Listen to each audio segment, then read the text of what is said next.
Ang bayan ngayon ay nahati,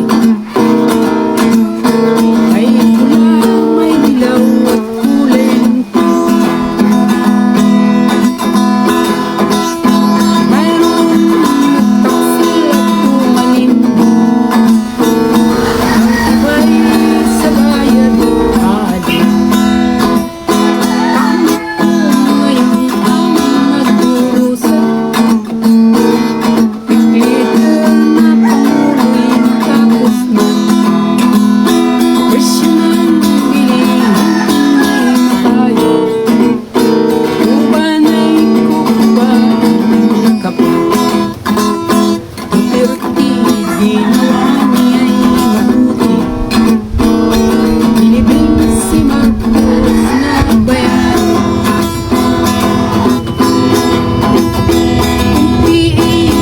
Dilawan panay ang radyo,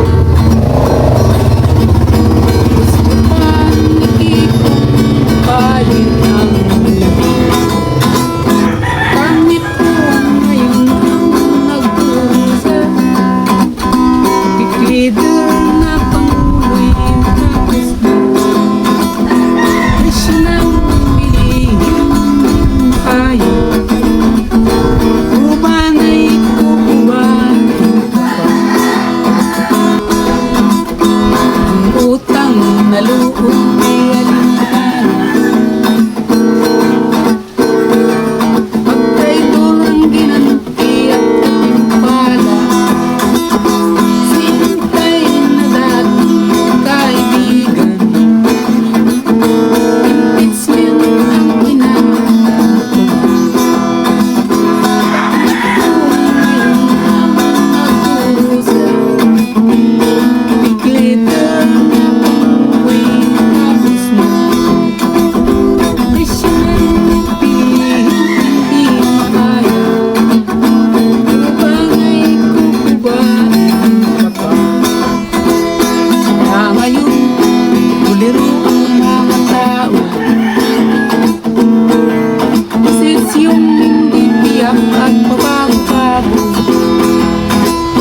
Kung bagyo at bahay namumuwisyo, pakamot na lamang sa kami po ngayon ang nagdurusa, glitter na panguloy tapos na presyo ng bilihin hindi makaya.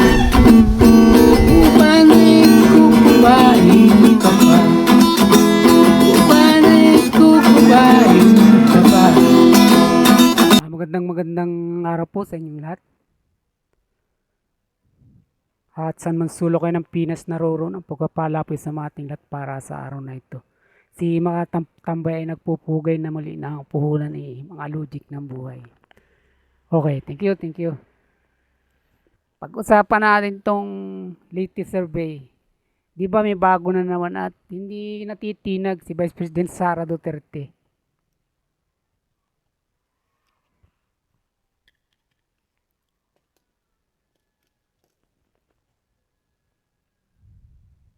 At nananatili siyang mataas pa rin ang rating sa mga survey na ito. Nakakalabas pa lang. At nangangahulugan ito, ang ibig sabihin nito hindi talaga naniniwala yung tao gaano man isang puno man sa barko, dalawang truck man itong mga ebidensya at dokumento na ginagamit ng mga prosecutors o ng mga anti-Duterte para lang impeach ito at ganap na matanggal sa pisto upang at the same time ay hindi na makatakbo sa anumang posisyon sa gobyerno. At siyempre ito yung pinaghahandaan nga nila na huwag itong itong maging kandidato ngayong darating na presidential election. Ito yung talagang object nila ng mga pagkilos na ito, na batid natin na nagmumukha na lamang silang katawa-tawa at mga clown, mga komedyante, mga payaso sa pagpupumilit nilang ito na impeach si Vice President Sara Duterte. At pakinggan nyo itong tungkol dito. At tinanong din dito ang ilang tao kung bakit si Sara Duterte ang gusto nilang maging pangulo at ibubuto nila kung ngayon nga isasagawa ang eleksyon, mga kabayan, mga kapinas ko. Pakinggan nyo ito. Vice President Sara Duterte sa pinakabagong survey ng WR Numero Research para po sa 2028 presidential elections. Sa tanong sa una, kung ngayon gaganapin ang eleksyon, sino ang iboboto mo? Kung saan 11 politiko at opisyal ng gobyerno ang nalumutang ang pangalan ng posibleng maging kandidato, si VP Sara pa rin ang may pinakamataas na porsyento ang nakuhang boto. At ilan naman po sa mga kababayan natin na nakausap ng Net25 News Team ang nagsabi po ng kanilang opinyon kung bakit nila iboboto si VP Sara bilang susunod na Pangulo ng Bansa.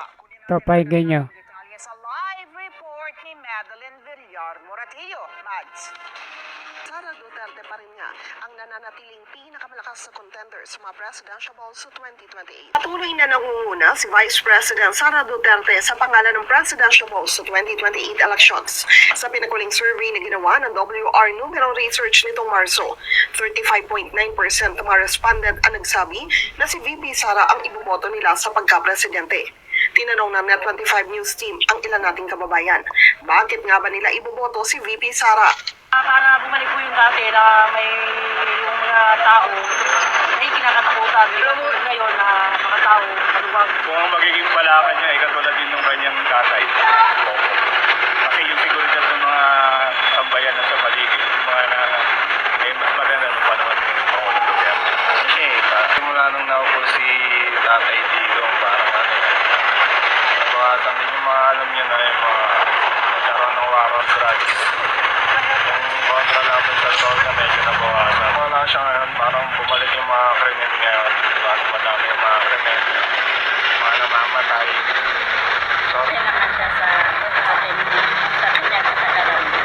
Ang percentage na nakuha ni VP Sara malayo sa pumangalawa na si Senator Raffy Tulfo na nakakuha lang ng 18.5%, habang 15.7% naman si dating Vice President at ngayon Naga City Mayor Leni Robredo. Papansin ninyo, sa mga tinanong, yung kanilang mga naging kadahilanan kung bakit nga ang gusto nilang maging pangulo at kanilang ihahalal ay si Vice President Sara Duterte, marami dito, yung apat na tinanong ay halos iisa yung kanilang naging dahilan na posibleng gagawin nito yung dating ginawa ng kanyang ama.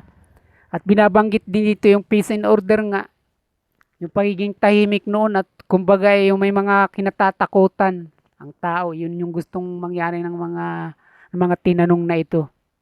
At alam nating lahat na talagang yung karakter ni Sara Duterte ay maaring masabi natin na magagawa nga ito na kung ano yung mga pulisya ng kanyang ama ay ito rin yung kanyang susugan. At kaugnay nito ay may mga nabasa rin nga tayo ng mga comment o mga ipinopost na sabi nga kung magiging pangulo nga si Vice President Sara Duterte, sang-ayon ka ba o pabor ka na ibalik ang Oplan Tokhang?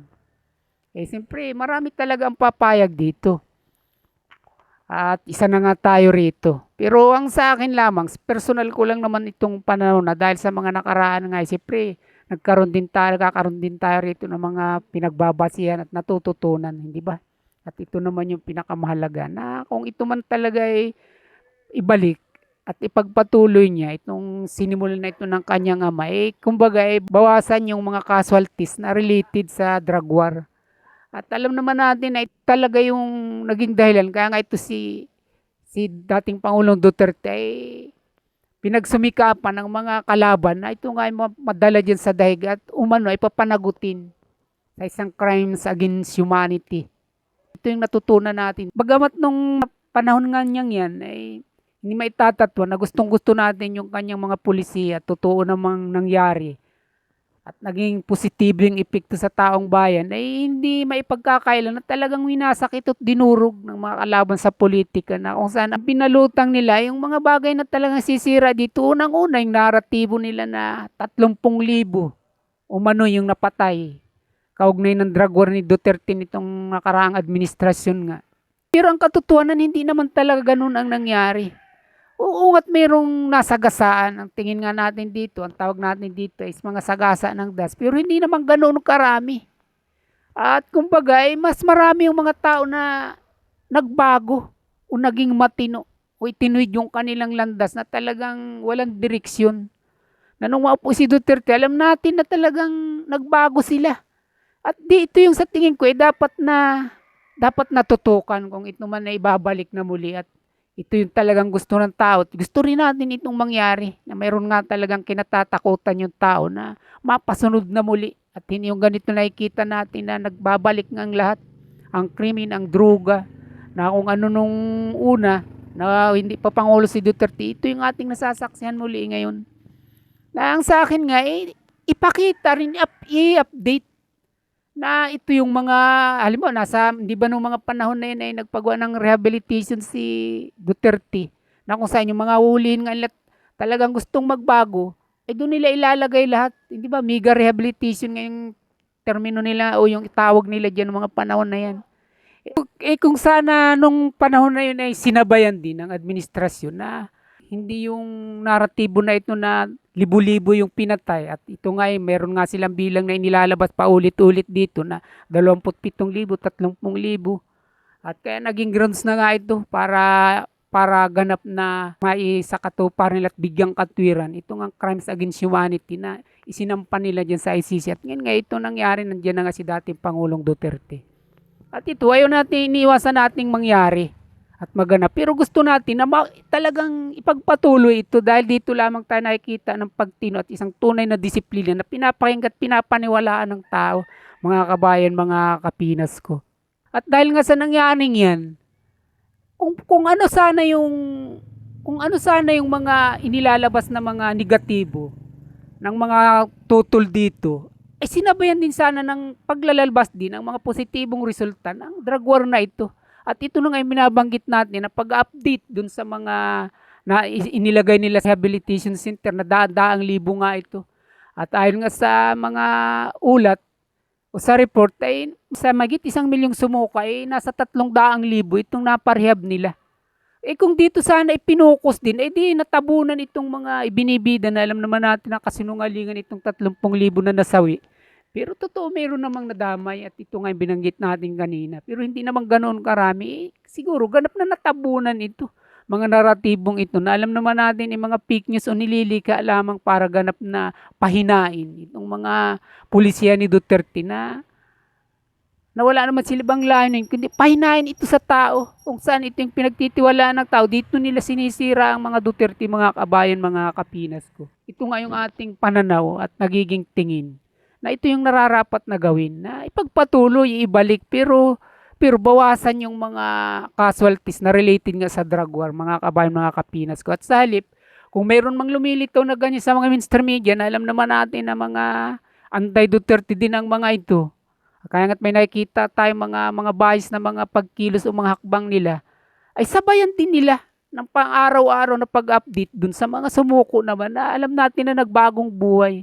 At dito sa amin, kahit walang rehabilitation center, nakita ko na hanggang ngayon may mga taong napagbago ang drug war na ito ni Duterte, mga kabayan, mga kapinas.